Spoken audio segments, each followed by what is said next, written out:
Hi guys, ito na nga pala yung biyahe natin pauwi ng Pilipinas. Hinatid na nga rin pala tayo ni Parentong hanggang dito sa may airport. Kanila na nga rin pala kami nakitulog dahil malapit sila sa airport sa Narita. Maaga nga pala kaming gumising, mga alas 4 pa lang gising na kami. Tapos bago mag alas 5 ay umalis na kami sa bahay. Bale ito, nakasakay na nga pala kami ng train. Halos lahat nga pala ng tao dito papunta sa may Narita kaya may mga dala rin silang maleta. Unahan ko na nga pala kayo guys, medyo magulo nga pala yung voiceover natin ngayon at maingay yung paligid. Alam nyo naman dito sa Pilipinas. Bale ito, nandito na nga kami guys sa may departure. No? Papasok na kami niyan para makapag-check-in na kami ng mga luggage. Zip Air nga pala yung sinakyan namin guys sa mga hindi nakakaalam. Tapos ang flight nga pala namin ay 8:45 ng umaga. Dito pa nga lang guys, paalis pa nga lang kami, nakikita ko na yung aeroplano. Sobrang excited talaga namin kasi makakauwi na nga kami ng Pilipinas after 6 years.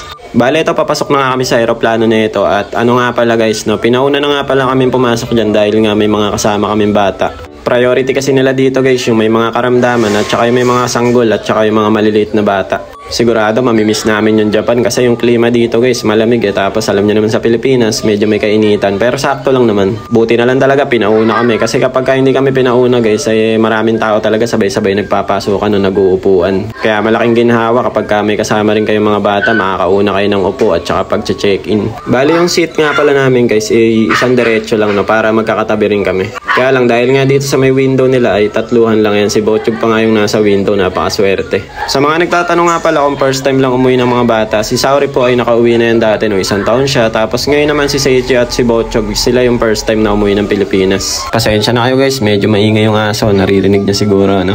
At eto guys, nag-take off na nga yung aeroplano. Sigurado mamiss namin yung Japan, lalo na yung mga pagkain dito guys, yung takoyaki tsaka yung ramen. Pero syempre mas namimiss namin yung Pilipinas. 6 na taon na nga kami hindi nakakauwi. Jollibee na talaga kami guys eh.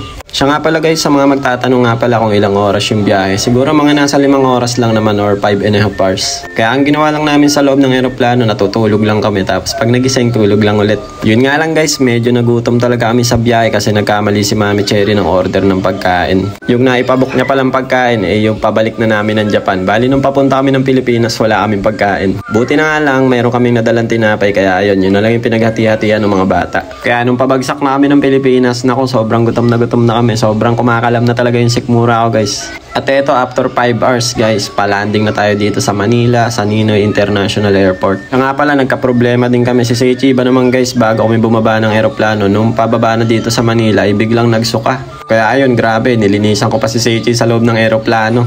Buti na nga lang, may dala kaming plastic, doon namin pinaglalagay yung mga sinukahan niya.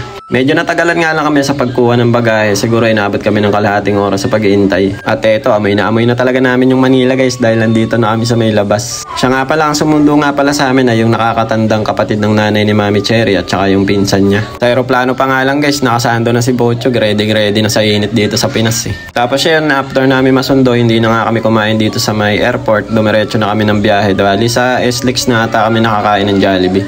Medyo marami kasing tao guys sa ibang branch ng Jollibee kaya ang pinili namin dun sa walang masyadong tao para makakain kami agad. Grabe, nakakamiss yung gantong vibe ng Pilipinas no. Ibang iba talaga kapag nasa bansa ka kung saan ka lumaki at pinanganak. Tapos eto guys, ayun, nakarating na nga kami sa Jollibee. Sobrang excited na nga namin no. Sa labas pa nga lang, tuwan-tuwa na kami. Iba na rin pala yung pag-order dito guys. Sa screen na rin pala kayo mag-order. Tapos magkakaroon na lang kayo ng ticket no. Tapos babayaran nyo na lang. Siyempre ang una natin kinain dito guys yung spaghetti at saka yung spicy chicken. Yung mga bata naman yung plain na chicken lang at saka kanin. Si Bochog nga guys, ayun gustuhan nyo yung spaghetti dito sa Jollibee. Kaya nagdungis nga dito. Kinamay niya nga yung mga pasta eh.